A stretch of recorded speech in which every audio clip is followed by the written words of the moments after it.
Atëherë, me thënë të drejtën, u bën 14 vjet e gjysmë, le të themi, po vim në vitin e 15 që e prisja këtë.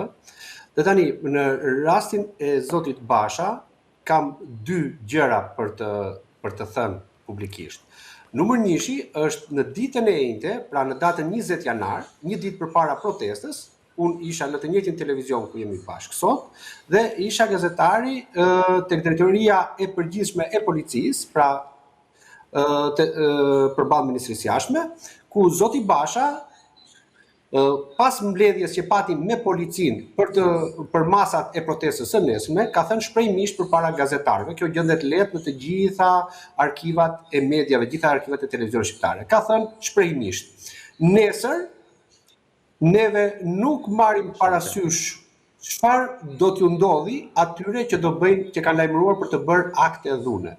Pra, në një farmase e paralajmëroi këtë papërgjegjshmëri që e ka ndjekur këtë çështje prej 15 vitesh. Kjo ishte numër njëshi. Dhe numër dyshi, për zotin Basha doja të thoja që para pak muajsh ka qenë në Amerikë dhe ishte i ftuar tek zëri i Amerikës. Dhe mes të tjerave ka folur edhe për 21 janarin.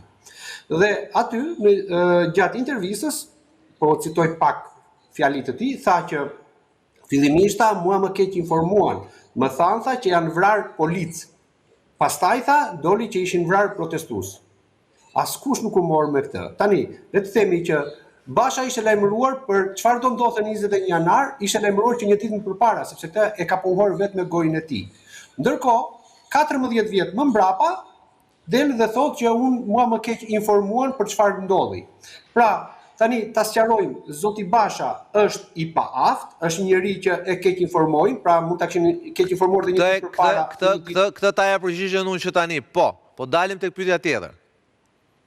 Atëherë, kjo ishte e para. Dhe e dyta, domethënë për zotin Basha, tani përpara Spakut vazhdon të bëjë të njëjtin spektakël dhe të njëjtin ping-pong që ka bërë deri tani, apo ka thënë diçka që duhet ta thoshte vërtet çfarë kishte në dieni?